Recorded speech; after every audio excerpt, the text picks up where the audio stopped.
stretch mark biasanya di sini ya, ada stretch mark tidak. Terus dari sini, dari atas simplicis pubis sampai processus sifoideus nih biasanya ada garis kehamilan atau linea gravidarum ya.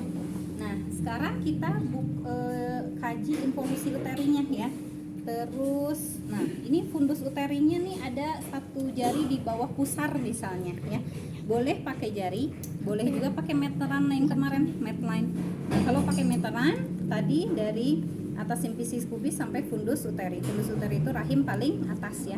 Kalau pada ibu hamil, TFU atau fundus uteri itu semakin lama akan semakin naik. Tapi kalau pada ibu postpartum, pastikan setiap hari dia harus turun. Jadi kalau hari ini dia satu jari di bawah pusar, besok dia harus 2 jari di bawah pusar. Besoknya lagi dia harus sudah 3 jari di bawah pusar. Kalau hari ini, besok dan besok lusa satu jari di bawah pusar terus, itu menandakan involusi uterinya tidak berjalan dengan baik ya. Artinya si uterusnya pas kita pegang biasanya keras banget. Artinya dia tidak berkontraksi. Kalau jantung berdenyut dia mengalirkan darah ke seluruh tubuh. Kalau uterus atau rahim pada ibu postpartum pada saat dia berkontraksi ya, dia mengalirkan darah nifas atau yang dinamakan lokea ya. Ini ceritanya tadi satu jari di bawah pusar, kemudian ini teraba keras. Nah, gimana caranya biar dia berkontraksi? Kita lakukan masase. Jadi ajarkan juga ke pasiennya, ibu nanti kalau rahimnya keraba keras, ibu usap-usap aja seperti ini, masase pijat ya, biar apa? Biar rahimnya berkontraksi, biar darah kotornya keluar gitu ya. Kalau ke pasien awam boleh bilang darah kotor, nggak mungkin dia ngerti lokea, namanya lokea pasien gitu ya. Oke, setelah itu kita kaji juga namanya tadi diastasis rectus abdominalis. Jadi diastasis rectus abdominalis itu adalah peregangan pada otot abdomen ibu. Biasanya terjadi pada ibu-ibu yang mengalami kehamilan ganda. Jadi bayinya lebih dari satu, atau bisa juga bayinya satu tapi baby giant, misalnya bayinya 4,5 kg ya. Nah biasanya kita temukan peregangan atau diastasis rectus abdominalis. Nah caranya dari sini, dari bawah processus sifoideus sampai ke umbilicus, kita tekan. Ibu saya izin angkat ya, jadi lehernya diangkat sampai dia nekuk gini ya, terus kita tekan seperti ini. Kalau misalnya pas kita tekan jari kita masuk, berarti diastasis rectus abdominalisnya positif, ada peregangan sekitar 1 cm ya. Kalau kita coba 2 misalnya, 2 juga masuk, berarti ada peregangan sekitar 2 cm. Tapi kalau pada tadi ya, ibu yang hamilnya bayinya cuma 1, pas kita tekan seperti ini dia nggak akan meregang, berarti diastasis rectus abdominalisnya negatif ya. Nih misalnya ini masuk 1 jari, nah terus di ini ke bawah ditekan sampai ke pusar ya gitu. Tapi kalau tadi bayinya 1 dia nggak akan meregang ya.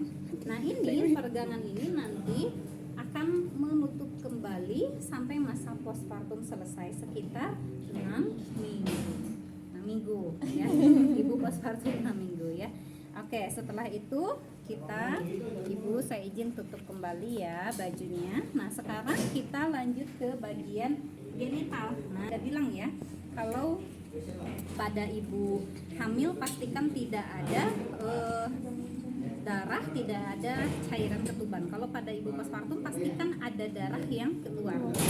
Cek ada varises atau tidak ya. Kemudian lokeanya tadi ya. Oke, ini lokeanya warnanya merah segar. Artinya ya kalau hari pertama sampai hari ketiga itu namanya lokea rubra ya, merah segar. Kemudian tampak ada luka episiotomi.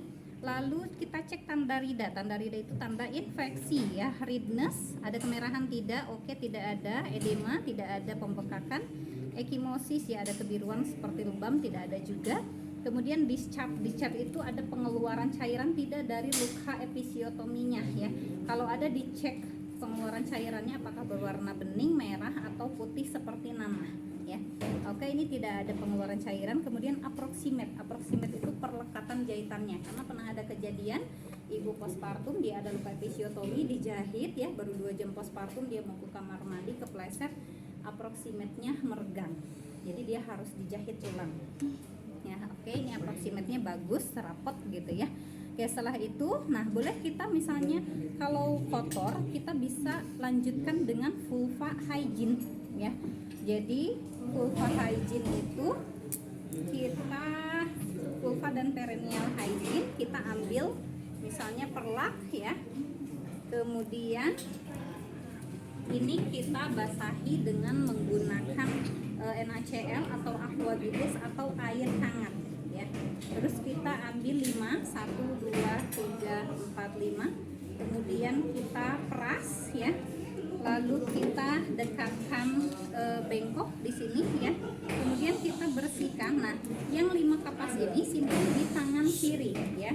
Terus kita ambil 1, bersihkan dari labia mayora yang kiri 1 kali usap ya, buang. Terus dari sini 1 kali usap, buang. Ambil lagi sekarang labia minoranya 1 kali usap, buang. Kita langsung vulva dan perineal hygiene ya, 1 kali usap. Yang terakhir dari vestibulum sampai ke perineum. Pasti nggak cukup cuma 5 kapas. Jadi dibersihkan sampai bersih. Caranya kita ambil lagi seperti tadi ya. Jadi jangan ngambilnya dari sini. Misalnya ngambil dari sini, jangan ya. Jadi kita ambil 5, peras, lalu seperti tadi ya, labia mayora kiri 1 kali usap, labia mayora kanan 1 kali usap, labia minora kiri, labia minora kanan, dan dari vestibulum sampai perineum ya. Setelah itu kita ganti pembalutnya yang baru ya. Ini ceritanya sudah diganti pembalutnya yang baru. Kemudian kita angkat. Oke. Nah, setelah itu ini udah beres nih ceritanya. Sekarang kita miringkan ke sebelah sana ya. Kemudian sisinya sims ya. Nah, caranya gini, untuk ngecek anusnya, untuk dicek apakah dia ada hemoroid atau tidak. Caranya yang ini ditekuk. Nah, yang ini ditekuk, yang ini lurus. Terus kita lihat anusnya ya. Oke, ini tidak ada hemoroid. Merosot. Oke, mari Bu, saya bantu lagi ya. Oke, kalau sudah, terakhir kita cek ekstremitasnya, sama seperti pada ibu hamil ya. Lihat ada udem atau tidak ya. Kalau ada udem ditekan ya. Kira-kira grade berapa, ringan, sedang atau berat. Kemudian lihat ada varises atau tidak pada betisnya ya. Kemudian kita cek refleks Hoffman atau Hoffman sign ya. Kita pegang nih betisnya, kemudian kita tekan. Ibu ada nyeri tidak pada betisnya? Tidak. Oke, berarti ginjal ibu sehat ya. Oke, terus kita pakai refleks tawa misalnya ya. Boleh sambil tiduran pasiennya, boleh juga sambil duduk ya. Nah, ini mah jadi kita anjurkan pasien untuk lemes ya. Ini mah fraktur ya. Udah fraktur jadi ngaplek gitu ya. Terus kita ketuk di tendonnya ya. Setelah itu kita bantu pasien untuk menggunakan pakaiannya kembali. Ibu saya bantu untuk merapikan pakaiannya kembali ya. Kemudian kita bereskan alat, lalu kita cuci tangan 6 langkah ya. Kemudian kita sampaikan hasilnya ke pasien ya. Ibu, saya sudah selesai melakukan pemeriksaan pada ibu. Alhamdulillah tadi hasilnya bagus semua ya. Tekanan darah ibu normal, suhunya normal, nadi dan respirasi pernapasan ibu juga normal. Kemudian tadi rahimnya juga bagus ya, sudah mulai turun. Kemudian perdarahannya juga bagus, sudah keluar dan keluarnya dalam batas normal. Lalu tidak ada infeksi ya, tidak ada pembengkakan juga pada kaki ibu ya. Bagaimana perasaan ibu sekarang? Apakah ada yang ingin ditanyakan? Kalau misalnya oh ya tadi asinya masih keluar sedikit ya Bu, nanti saya akan melakukan breast dan pijat oksitosin. Tujuannya yang pertama adalah untuk membuat nyaman payudara ibu agar tidak nyeri, agar melancarkan juga peredaran darah ibu, dan nanti ada pijat oksitosin tujuannya yaitu untuk merangsang produksi ASI. Nanti tempatnya masih di sini, waktunya sekitar 15 menit ya. Nanti akan saya lakukan di jam 15 misalnya gitu ya.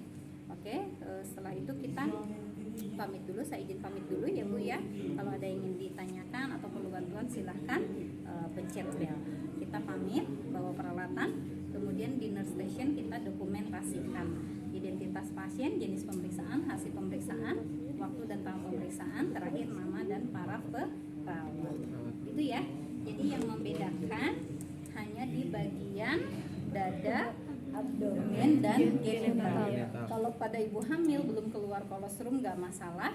Kalau pada ibu postpartum asinya belum keluar, kita lakukan pijat oksitosin. Terus kalau pada ibu hamil ada pemeriksaan Leopard, kalau pada ibu nifas ada pemeriksaan diastasis rectus abdominalis dan involusi uteri. Ya, involusi uteri itu proses kembalinya uterus ke bentuk semula. Teman-teman bisa bayangkan stela pewangi ruangan yang di plastik ya. Kalau baru kita buka kan segar. Setelah dibuka berhari-hari dia semakin lama akan semakin mengerut. Nah, begitupun dengan rahim. Kalau bayinya udah keluar dia semakin lama akan semakin mengerut sampai akhirnya tidak teraba lagi masuk ke tulang pangkal. Ya. Kemudian di bagian genital tadi pastikan kalau pada ibu hamil tidak ada perdarahan, tapi kalau pada ibu postpartum pastikan ada darah yang keluar. Nah, tadi kalau misalnya rahimnya keras, dia tidak merasa mules, terus darahnya pas lihat darahnya pasti sedikit. Karena tadi si uterusnya diem aja. Tapi pada saat uterus berkontraksi, dia ngeluarin darah nifas. Jelas? Ada pertanyaan sebelum kita lanjut breast care dan pijat?